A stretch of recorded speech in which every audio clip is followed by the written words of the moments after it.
Hey guys, it's been a real long time since I did a vlog.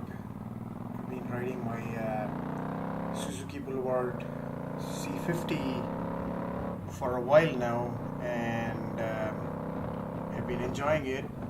I just haven't had the time to do a regular vlog. I did set out to do that, but you know, time's been very difficult, and I didn't have a good setup.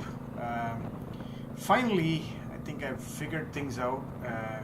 I got myself a good enough helmet cam, uh, uh, mounted on my chin of the helmet.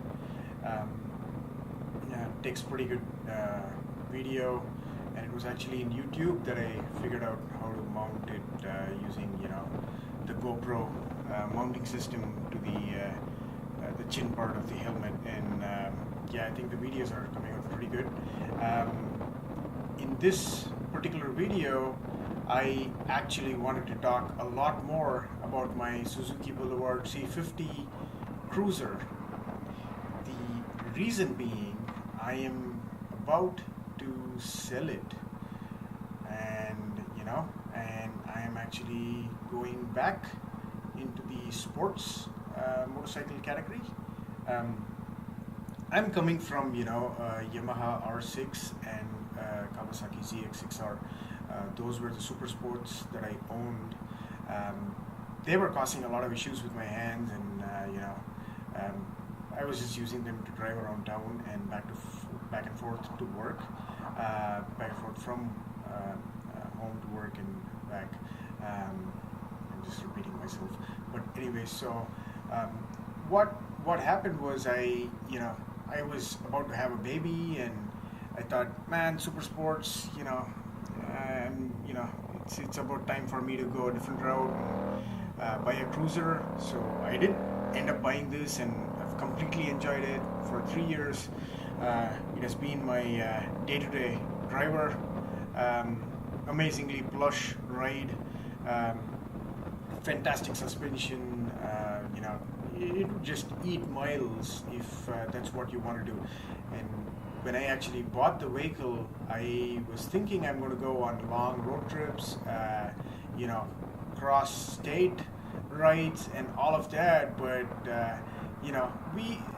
this generally happens in life. We plan for something, and then things change, and that never pans out as we expected. So guess what? I ended up buying this vehicle for one thing, but it ended up being my daily driver to work. That's pretty much my drives. I've now and then I go up to some of the mountain ranges nearby, and but never have been able to go across the state as I envisioned. And I was thinking, with my driving style, and plus me being a medium built guy, I'm not heavy built. Most of the cruiser riders, generally, if you think of cruiser riders, you associate them with big macho guys with beard, and they're badass, right? I'm not that. I've got a day job, and I'm probably in the 150 to 160 pound weight, and medium build, less than 6 foot. I'm probably 5'8", 5'9". So this motorcycle actually is a pretty big motorcycle for my body type.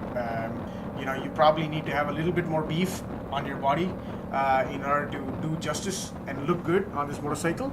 But if cruiser is a thing that you like, then this motorcycle is an amazing starting point. I mean, Suzuki just outdid themselves on this motorcycle. I'm right now doing 70. I don't feel a thing. It's amazing. The ride is so great with this huge windshield protecting me from the wind blast. It's amazing. It's like riding on a Cadillac, right?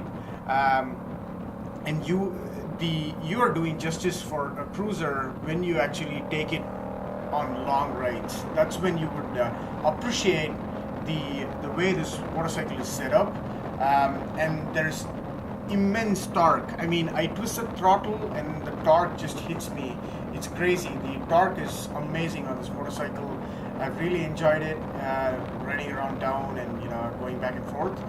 The only problem is I don't think I'll be doing it anymore because it's heavy. It's close to 600 pounds. This thing is a beast, and you feel it, especially when you take some of the turns a little bit sharper. I'm used to more sports bikes, so when I initially got the motorcycle, I was trying to take turns, like I used to on a super sport, and that wasn't working out very well. And over time, I've got to this very relaxed way of taking turns at slower speeds, and it just, the cruising is the perfect term. It just, eases through and has a lot of fun going at slower speeds and just enjoying your ride. That's what I would say this bike gets you. You would absolutely enjoy your ride. If cruiser is your thing. For me, oh, look at that guy. There's a Harley, and this is something that I've seen ever since once you start riding cruisers, you start looking at fellow cruiser riders and what motorcycles they have, right? And one repeating thing that I've seen is Harley riders, especially Harley riders. They never pay attention to what they wear, especially protective gear.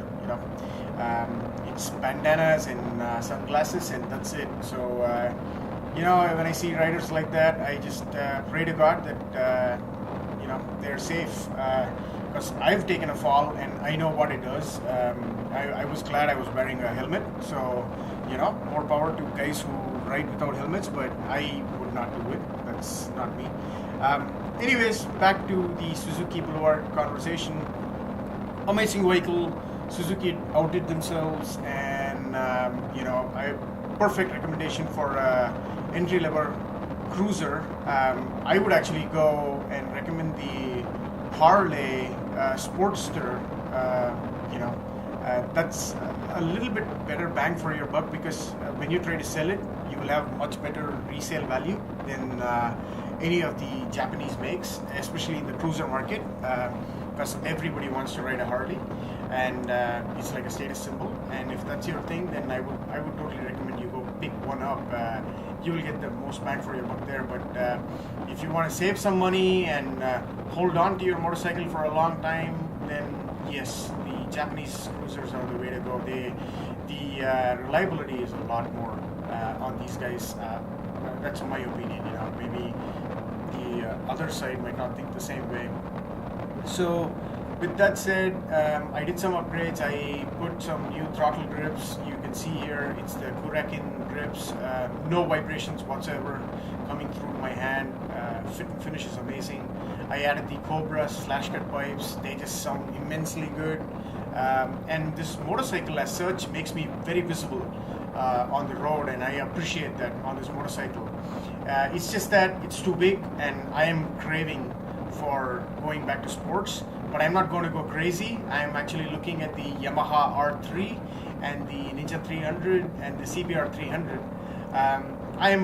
My compass is pointing more towards the Honda CBR, because I've owned Yamaha, I've owned Kawasaki, and with this I've owned a Suzuki, so I'm actually moving more towards the Honda side. So let's see what happens. I should post an updated video soon after my talks to the local dealers and I find the right motorcycle. Until then, I would still be riding this, and as I said, this motorcycle has been my faithful companion for the last 3 years, never faltered. I think this model had the first fuel injected Suzuki in 06, just starts up no problem all the time, winter, summer. I've really enjoyed it, and so if you guys are in the market, Suzuki C50, highly recommended, guys. So anyways, I think I'm getting off the highway and heading to work, so I shall talk to you guys soon. Take care. See you guys.